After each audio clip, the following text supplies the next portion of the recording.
मोदी सरकार ने लॉकडाउन 5.0 की गाइडलाइंस जारी कर दी है। कंटेनमेंट जोन को छोड़कर सभी जगहों पर चरणबद्ध तरीके से छूट दी गई है। शर्तों के साथ 8 जून के बाद होटल्स, रेस्टोरेंट, शॉपिंग मॉल्स और धार्मिक स्थल खुलेंगे। देश भर में अब सिर्फ कंटेनमेंट जोन में ही लॉकडाउन रहेगा। राज्यों से सलाह मशवरे के बाद स्कूल कॉलेज खोलने पर फैसला जुलाई में हो सकता है। वहीं एक से दूसरे राज्य में जाने का प्रतिबंध पूरी तरीके से अब हटा लिया गया है, यानी अब पास की जरूरत नहीं पड़ेगी किसी प्रकार के। मेट्रो और इंटरनेशनल उड़ानों पर तीसरे चरण में फैसला लिया जाएगा। कंटेनमेंट जोन में जो चीजें खुलेंगी उनके लिए स्वास्थ्य और परिवार कल्याण मंत्रालय स्टैंडर्ड ऑपरेटिंग प्रोसीजर्स यानी कि एसओपीज जारी करेगा। लेकिन बड़ी बातें देखिए, 8 जून के बाद होटल, रेस्टोरेंट, मॉल खुल जाएंगे। धार्मिक स्थल भी 8 जून के बाद खोलने की तैयारी है। हालांकि एहतियात यहां पर जरूर बरतनी होगी, लेकिन ये तमाम जगह खोल दिए जाएंगे। एक और बड़ी बात कि एक राज्य से दूसरे राज्य में एंट्री करने के लिए आपको किसी प्रकार के कोई वैलिड पास की जरूरत नहीं पड़ेगी। तो अनलॉक कैसे होगा देखिए। कंटेनमेंट जोन में 30 जून तक हालांकि ये लॉकडाउन जारी रहने वाला है। सरकार ने शर्तों के साथ लॉकडाउन खोलने की इजाजत दी है। स्कूल कॉलेज खोलने को लेकर फैसला राज्यों से सलाह के बाद में किया जाएगा। जुलाई में स्कूल कॉलेज खोलने पर फैसला हो सकता है, ये जानकारी भी सामने आई है। कंटेनमेंट जोन में 30 जून तक लॉकडाउन जारी रहेगा, ये भी एक नियम है और काफी सारी शर्तें लगाई गई हैं। लेकिन बड़ी बात यह है कि जो पास, जैसे कि दिल्ली से हरियाणा जाने के लिए हम जो लगातार देख रहे थे, या दिल्ली यूपी बॉर्डर्स पर जिस तरीके से लोगों को दिक्कत हो रही थी, अब एक राज्य से दूसरे राज्य में जाने के लिए किसी प्रकार का कोई प्रतिबंध नहीं है, ना ही आपके पास कोई वैलिड पास होना चाहिए। इसके अलावा देखिए पहले चरण में क्या क्या खुलने वाला है 8 जून के बाद। रेस्टोरेंट्स, मॉल्स, धार्मिक स्थल, शॉपिंग मॉल जो है वो तमाम एरियाज को खोल दिया जाएगा। होटल्स पर भी पाबंदी हटा ली जाएगी। तो लॉकडाउन खत्म होगा और पहला चरण जो है वो किस रूप में सामने आएगा। हालांकि इसके कयास पहले से ही लगाए जा रहे थे कि बड़ी सारी रियायतें बढ़ाई जाएंगी, लेकिन देखिए एक सबसे बड़ी बात यह है, रियायतें जरूर बढ़ाई जा रही हैं, लेकिन अभी चिंता बना हुआ है। चिंता इसलिए भी बनी हुई है क्योंकि जून जुलाई में सबसे ज्यादा मामले सामने आ सकते हैं। इस वक्त कोरोना पीक पर हो सकता है, ये विशेषज्ञ लगातार बता रहे हैं। तो अब सवाल ये उठता है कि आज लॉकडाउन 4.0 जब खत्म हो रहा है तो 1 जून से स्थिति क्या रहने वाली है, इसके बारे में भी जान लीजिए और हम आपको विस्तार से बताते हैं। एक बार फिर समझ लीजिए कि कल से क्या बदलने वाला है जो अभी तक नहीं था। यह अनलॉक कैसे होगा। कंटेनमेंट जोन में 30 जून तक हालांकि लॉकडाउन जारी रहने वाली है। सरकार ने शर्तों के साथ यहां लॉकडाउन खोलने की इजाजत दी है।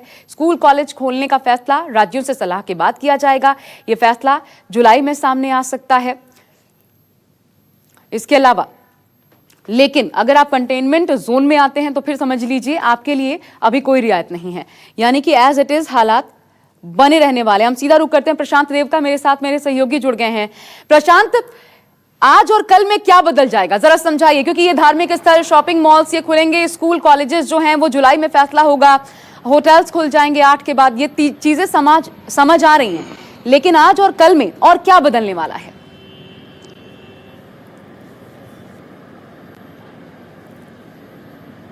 देखिए बात यह है कि लॉकडाउन 5 जो जारी किया गया है उसमें एक तरीके से केंद्र सरकार ने सारी जो राहत वाली बातें थी वो सब अधिकार जो है राज्य सरकार को दे दिया है और सिर्फ कंटेनमेंट जोन पे उन्होंने सीमित रखा है कि यहाँ पे जो है पाबंदियां बनी रहेंगी और सख्ती से उसका पालन किया जाएगा।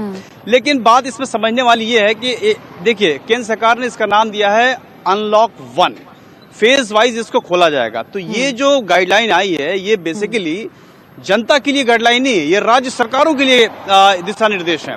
तो राज्य सरकारों के लिए ये लॉकडाउन 5 में बता दिया गया है और अब जो आम आदमी के काम की जो बात है वो राज्य सरकारें जो गाइडलाइन जारी करेंगी वो राहत देंगी। कहने का मतलब ये है कि केंद्र सरकार की तरफ से कंटेनमेंट जोन को छोड़ करके सब चीजों पर राहत दे दी गई है। अब जैसे जैसे राज्यों की लिस्ट आएगी, दिशा निर्देश आएंगे, वो उस पे जमीनी लेकिन उदाहरण सामने आएगी। क्योंकि उदाहरण के लिए जैसे मान लीजिए हरियाणा की तरफ से ये कहा जा रहा था कि जितने बॉर्डर्स हैं, मतलब उनको जी प्रशांत, उदाहरण के लिए हरियाणा से दिल्ली के जितने सटे इलाके हरियाणा ने अपने बॉर्डर्स इसलिए बंद कर दिए थे क्योंकि वहां पे अनिल विज ये कह रहे थे कि जितने दिल्ली से सटे हुए एरियाज हैं वो वहीं पर सबसे ज्यादा 80% कोरोना केसेस हमारे वहीं सामने आए हैं।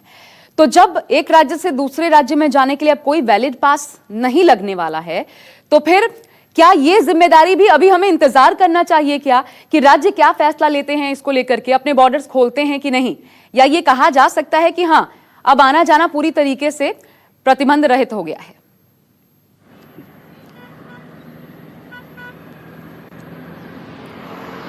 देखिए, दोनों ही बातें हैं। जैसे कि केंद्र सरकार की तरफ से कोई प्रतिबंध नहीं है इंटर स्टेट मूवमेंट के लिए, यानी कि दिल्ली से अगर आपको नोएडा में जाना है, गाजियाबाद जाना है या हरियाणा जाना है, अगर दिल्ली से सटे हुए राज्यों की बात करें, तो अब ये निर्भर करता है कि हरियाणा की सरकार क्या चाहती है और उत्तर प्रदेश की सरकार क्या चाहती है। अगर वो चाहती है कि ये जो रिस्ट्रिक्शन है हम वो रिस्ट्रिक्शन करना चाहती है तो वो कर सकती है, लेकिन केंद्र सरकार से कोई इस पे वो नहीं है। अब वो साफ कर दिया गया है। लेकिन ये भी कहा गया है इस गाइडलाइन में, लॉकडाउन 5 में, कि राज्य सरकारें इसके लिए बहुत अच्छी तरीके से विज्ञापन देकर प्रचारित करेंगी कि वो यहाँ पे प्रतिबंध करने वाली हैं, ताकि आम जनता को इस बात का पता चल सके कि यहाँ पे इस तरह का प्रतिबंध है। वो उनको बहुत अच्छे तरीके से टीवी के माध्यम से, अखबारों के माध्यम से, मतलब सबको बताना पड़ेगा, उसके बाद वो प्रतिबंध लगा पाएंगे। लेकिन प्रतिबंध लगाने की उनको अधिकार दे दिए गए हैं। चूंकि हम बात दिल्ली की कर रहे हैं, यही बात क्योंकि दिल्ली में बहुत ज्यादा संक्रमण है। दिल्ली उन 13 शहरों में है जहां पे संक्रमण बहुत ज्यादा है, और उन 13 शहरों में है जहां पे 70% जो केस जो है पूरे केस के माने गए हैं। और इसको लेकर के बहुत गंभीर चिंता प्रधानमंत्री से लेकर के केंद्र सरकार में सबने जताई है। बहुत तरह की मीटिंग्स, बैठकों का दौर इस पर हुआ है। तो मेरे कहने का मतलब ये है, जो गाइडलाइन जारी की गई है उससे केंद्र ने सारी पाबंदियां हटा ली हैं। अब जैसे राज्य अगर चाहता है कि नहीं दिल्ली से उसको खतरा है, तो वो अपने यहाँ पाबंदी। ठीक है, और यही जो आप प्रशांत बता रहे हैं, इसी से जुड़ी खबर भी इस वक्त सामने आ रही है कि यूपी में लॉकडाउन को लेकर के क्या कुछ होना है। अब आगे जब अनलॉक होगा तो इसको लेकर के गाइडलाइंस आज जारी की जा सकती हैं। दरअसल सीएम योगी आदित्यनाथ आज दोपहर 12:30 बजे इस बाबत एक प्रेस कॉन्फ्रेंस करने वाले हैं, और ऐप के जरिए होने वाली इस प्रेस कॉन्फ्रेंस में ही लॉकडाउन को लेकर वो अपनी गाइडलाइंस जारी करेंगे, यानी कि यूपी के लिए गाइडलाइंस जारी होगी। जैसा प्रशांत बता रहे थे मेरे सहयोगी, ये पूरी तरीके से राज्यों पर निर्भर करेगा। और अब इस पर और ज्यादा प्रकाश डालने के लिए मेरे साथ मानस श्रीवास्तव जुड़ गए हैं, मेरे सहयोगी। उनका रुख कर लेते हैं लखनऊ।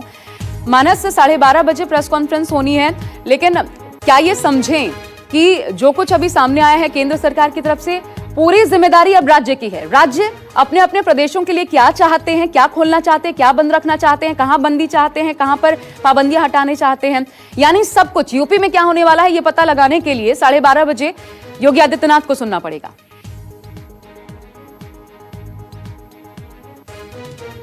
देखिए, निश्चित तौर पर क्योंकि 2 दिन से बैठक की चल रही थी कि अगर लॉकडाउन 5 आता है तो किस तरह की रियायतें दी जा सकती हैं या क्या क्या उसको में बंद रखा जाएगा, तो इसलिए काफी हद तक मंथन हो चुका था। लेकिन केंद्र सरकार की गाइडलाइन का इंतजार किया जा रहा था। अब चूंकि कल गाइडलाइन आ गई है तो आज प्रेस कॉन्फ्रेंस कर रहे हैं उत्तर प्रदेश के मुख्यमंत्री योगी आदित्यनाथ। इस बात की पहले से उम्मीद जाहिर की जा रही थी कि धार्मिक स्थल वो उत्तर प्रदेश में अब खोले जाएंगे। एक बहुत बड़ा कारोबार है उत्तर प्रदेश में पोल्ट्री का उद्योग, जो लगभग बर्बाद हो गया है। जो मीट व्यापारी है वो बर्बाद हो गए हैं। एक चर्चा ये भी थी कि उनको भी कुछ रियायत दे दी जाए। चूंकि अब अनलॉक 1 शुरू हो रहा है, इसलिए निश्चित तौर पर तमाम चीज़ों में रियायतें मिल जाएंगी, जिसमें एक सबसे अहम रियायत जो मिल सकती है वो है सार्वजनिक परिवहन को लेकर के। यानी जो यूपी रोडवेज की जो लोकल बसें चलती थी अलग अलग शहरों में, उस पर लखनऊ भी शामिल है, वो परिवहन सेवाएं बंद हैं। इससे बहुत बड़ी दिक्कत ये हो रही है कि जिन लोगों के पास साधन नहीं है जो अपने दफ्तर तक जा सके, उनके लिए बहुत दिक्कत है, क्योंकि ना ऑटो मिल रही है और ना दूसरी जो पेड सर्विसेज हैं टैक्सीज की, वो भी कैब सर्विसेज वो भी नहीं मिल पा रही हैं। तो मेट्रो और ऑटो के साथ यूपी रोडवेज की बसें शुरू हो सकती है। ये एक बहुत बड़ा फैसला हो सकता है ताकि लोग अपने दफ्तर तक पहुंच सके। हालांकि उसके लिए भी कुछ नियम बनाए जाएंगे, कुछ चीजें तय की जाएंगी, जैसे कि ऑटो में एक ही सवारी बैठ सकती है या बस पे एक सीट पे एक सवारी बैठेगी। मेट्रो में भी सोशल डिस्टेंसिंग को फॉलो किया जाए, क्योंकि हमने देखा 2 दिन पहले कि कुछ मेट्रो स्टेशन के शटर उठा करके वहां पर साफ सफाई चल रही थी। तो इससे एक उम्मीद लगाई जा रही है कि शायद मेट्रो सेवाएं फिर से शुरू हो जाएं। धार्मिक स्थलों में चूंकि केंद्र सरकार ने 8 जून से खोलने का निर्देश दिया है, मतलब एक गाइडलाइन जारी की है, तो हो सकता है कि 8 तारीख से ही यूपी सरकार भी जो धार्मिक स्थल है उसको खोले, क्योंकि अभी तक देखा यह गया है कि जिस तरह की गाइडलाइन केंद्र सरकार से आई है लॉकडाउन पार्ट 3 और पार्ट 4 में, वो लगभग हूबहू उत्तर प्रदेश सरकार ने उसको फॉलो किया है। 12:30 बजे तक का इंतजार करते हैं, देखते हैं छोटी बड़ी क्या सहूलियतें यूपी सरकार देती है। और अगर आप उत्तर प्रदेश में रहते हैं तो आपको योगी आदित्यनाथ को जरूर सुनना चाहिए, क्योंकि तभी आप ये पता लगा पाएंगे कि आपके प्रदेश में क्या होने वाला है क्या नहीं। अनलॉक 1 में मध्य प्रदेश की बात कर लें तो मध्य प्रदेश भी और साथ में कई और राज्यों ने भी लॉकडाउन बढ़ाने का ऐलान किया है। पंजाब में पूरे 1 महीने के लिए लॉकडाउन को बढ़ाया गया है, लेकिन यहां अब 30 जून तक लॉकडाउन रहेगा, ये स्पष्ट है। पश्चिम बंगाल की ममता सरकार ने भी लॉकडाउन को और 15 दिन बढ़ाने का फैसला लिया है, यानी अब पश्चिम बंगाल में 15 जून तक लॉकडाउन रहेगा। हालांकि 1 जून से कई और छूटें भी दी जाएगी, यानी अभी तक जो रियायतें आपको मिलती आई हैं उनमें कुछ इजाफा जरूर होगा, लेकिन लॉकडाउन 30 जून तक बढ़ा दिया गया है। और कई राज्य आज 1 जून से लॉकडाउन में छूट से जुड़े ऐलान कर सकते हैं। आज आखिरी दिन है मई महीने का, तो कल से क्या होना है इसको लेकर के ऐलान हो सकते हैं। इस बीच कई राज्यों ने कोरोना के बढ़ते संक्रमण को देखते हुए लॉकडाउन को बढ़ाने का ऐलान भी किया है। मध्य प्रदेश की बात करें तो मध्य प्रदेश में शिवराज सरकार ने 15 दिन के लिए लॉकडाउन बढ़ाने का ऐलान किया है, यानी अब यहां पर 15 जून तक लॉकडाउन लागू रहेगा। पंजाब और पश्चिम बंगाल की भी यही स्थिति है। विपिन श्रीवास्तव मेरे साथ मेरे सहयोगी जुड़ रहे हैं, सीधा उनका रुख करते हैं। विपिन, एक तो लॉकडाउन बढ़ाए जाने का कारण क्या, और अगर बढ़ाया भी जाता है 15 दिनों के लिए तो ये तो स्पष्ट हो रहा है कि कुछ और रियायतें उसमें ऐड ऑन होंगी जो अभी तक चलती आ रही थी, वो क्या हो सकती हैं? देखिए, बिल्कुल जिस तरह से मध्य प्रदेश में अगर एक बात किया है, सबसे बड़ी बात है कि मध्य प्रदेश में जो लॉकडाउन का स्वरूप है वो बेहद थोड़ा सा अलग हो सकता है, क्योंकि यहाँ पर अगर देखा जाए तो रेड और ग्रीन जोन है जो जिनको डिवाइड किया गया था। अगर रेड जोन की बात की जाए तो रेड जोन में जो पूरा जिला जो है इंदौर और उज्जैन रखा गया है। इसके अलावा रेड जोन में नगर पालिका नगर निगम के दायरे में आने वाले 8 जिले और हैं जिनको रखा गया है। बाकी लेकिन इस बार जो है जो सरकार है वो यहाँ पर कंटेनमेंट एरिया को छोड़कर बाकी रेड जोन में भी कुछ गतिविधियों को चालू कर सकती है, जैसे कि यहाँ पर कुछ दुकानों को खोला जा सकता है। हालांकि ये प्रोसेस जो है भोपाल में शुरू हो चुकी है, क्योंकि भोपाल को रेड जोन से अलग हटकर थोड़ा सा यहाँ जो नगर निगम की सीमा तक इसको दायरे में सीमित किया गया था। लेकिन दूसरी तरफ बड़ी बात है कि जिस तरह से जो आज जो बैठक होने वाली मुख्यमंत्री शिवराज सिंह चौहान की, उस बैठक के बाद रात को 8 बजे जो जनता को संबोधित करेंगे उसमें बहुत सारी बातें सामने आएंगी निकलकर, जैसे कि रेड जोन से रेड जोन में जाने के लिए जो परमिशन दी जाती है उस पर यहाँ पर छूट दी जा सकती है, क्योंकि अभी फिलहाल जो स्थिति है कि एक रोड रेड जोन से दूसरे रेड जोन जाना बड़ा मुश्किल है। साथ में जो पास की व्यवस्था की गई थी कि एक पास ई पास जरूरी है, उस ई पास पर भी यहाँ पर ब्रेक लगाया जा सकता है। तीसरी एक महत्वपूर्ण बात है कि जो यहाँ के आसपास के जो इलाके हैं, चाहे वो उन सीमाओं को भी पूरी तरह से देखा जा सकता है। कंटेनमेंट एरिया यहाँ जो है, जिस तरह से मध्य प्रदेश में बात किया है तो 904 अभी कंटेनमेंट एरिया है जिन एरिया में किसी भी तरह की कोई छूट नहीं होगी। लेकिन इसके अलावा बाकी जो एरिया उनमें रियायत दी जा सकती है, वहां तमाम तरह की दुकानें खोली जा सकती हैं। इस तरह की जो व्यवस्था यहाँ पर सरकार कर सकती है। लेकिन बड़ा ऐलान जो होगा वो रात को 8 बजे होगा। मुख्यमंत्री शिवराज सिंह चौहान इस बात का ऐलान करेंगे कि क्या सामने आती है, आप नजर बना के रखिएगा। विपिन, फिलहाल शुक्रिया आपका हमारे साथ जुड़ने के लिए। देश में कोरोना मरीजों की बात करें तो भारी बढ़ोतरी हुई है। अपडेट आपको बता दें कि पिछले 24 घंटे के भीतर कोरोना के 8,380 नए मामले सामने आ चुके हैं, जबकि इस दौरान 193 लोगों की मौत भी हुई है। वहीं मरीजों का आंकड़ा 1,82,143 तक पहुंच गया है। अब तक 5,164 लोगों की मौत भी हो चुकी है, साथ ही 86,983 लोग ठीक हुए हैं।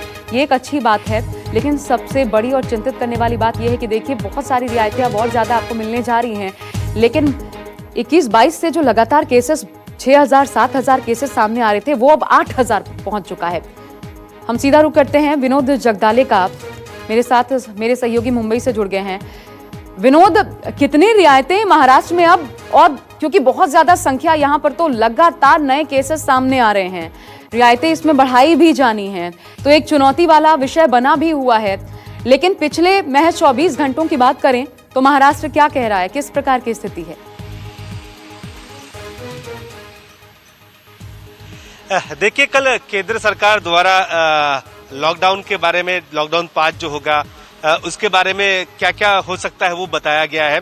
उसके बाद तुरंत महाराष्ट्र के मुख्यमंत्री उद्धव ठाकरे और एनसीपी सुप्रीमो शरद पवार के बीच एक लंबी बैठक वर्षा जो मुख्यमंत्री का आवास है वहां पर चली है।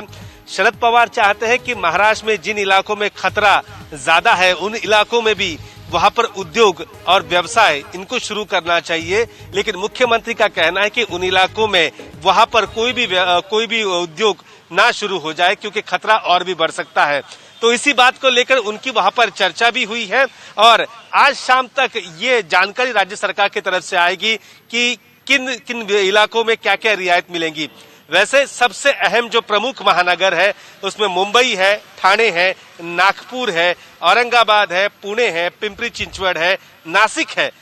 यहाँ पर सबसे ज्यादा उद्योग है और ये सबसे अहम शहर है, लेकिन खतरा और हॉटस्पॉट इन्हीं इलाकों में है और इन्हीं इलाकों में सैकड़ों की तादाद में रोजाना लोग वहां पर मिल रहे हैं। तो कहीं ना कहीं आसार तो कम है इन इलाकों में लोगों को राहत मिलने की, लेकिन जो नॉन रेड जोन है वहां के लोगों को राहत जरूर मिल सकती है। महाराष्ट्र के मुख्यमंत्री ने फिर से अपनी मांग दोहराई है केंद्र के पास कि जो रेल सेवा है वो इसेंशियल सर्विस में काम करने वाले लोगों के लिए तुरंत शुरू की जाए, क्योंकि रोड ट्रैफिक से अच्छा एक रेल सेवा है, लोकल सेवा है जो इसेंशियल सर्विस में काम करते हैं। डॉक्टर हो, नर्सेस हो, वार्ड बॉय हो या सफाई कर्मचारी हो या और भी जैसे वाटर सप्लाई हो, बिजली विभाग है, फायर ब्रिगेड के लोग हैं, इनके आवागमन के लिए तुरंत लोकल सेवा शुरू करने की वहां पर मांग की है। आज उद्धव ठाकरे शायद दोपहर को या फिर शाम के वक्त नए लॉकडाउन के बारे में वो यहाँ पर घोषणा करने वाले हैं। इसके अलावा यहाँ पर धार्मिक स्थल है, सबसे अहम देश का दूसरा बड़ा श्रद्धा स्थान है शिरडी है तिरुपति के बाद, तो वहां पर भी शायद मंदिर खुलने के आसार कम है। मुंबई के सिद्धि विनायक है, ऐसे मंदिर को फिलहाल बंद ही रखा जाएगा क्योंकि लगातार मामले बढ़ रहे हैं मुंबई में, तो ऐसे में इन धार्मिक स्थलों को खोलना मुश्किल है। जो होटल की बात हो रही है, अब देखना यह है कि जून के 15 के बाद शायद होटल में पार्सल सर्विस शुरू भी हो सकती है। स्कूल को लेकर फैसला हो चुका है। स्कूल को लेकर अब तक ये है कि स्कूल के बारे में जून जो हमेशा देखा गया महाराष्ट्र में कि 13 जून के बाद 14 जून के आसपास यहाँ पर स्कूल शुरू होते, लेकिन उस समय वो शुरू नहीं होंगे। विनोद, और देखिए महाराष्ट्र के लिए अगर बात की जाए तो सबसे ज्यादा मुश्किल स्थिति अभी महाराष्ट्र में ही है, क्योंकि तो सबसे चुनौतीपूर्ण यहाँ पर राज्य सरकार के लिए होने वाला है कि वो क्या सहूलियतें दें और क्या रोकें। बहरहाल होता क्या है आप नजर बना के रखिएगा, आपसे जानकारी हम लेंगे आगे। फिलहाल शुक्रिया आपका हमारे साथ जुड़ने के लिए। तो जिस भी राज्य से आप आते हो देश भर में, आपको अपनी राज्य सरकारों की गाइडलाइन को फॉलो करना होगा। कल से क्या बदलने वाला है ये जानने के लिए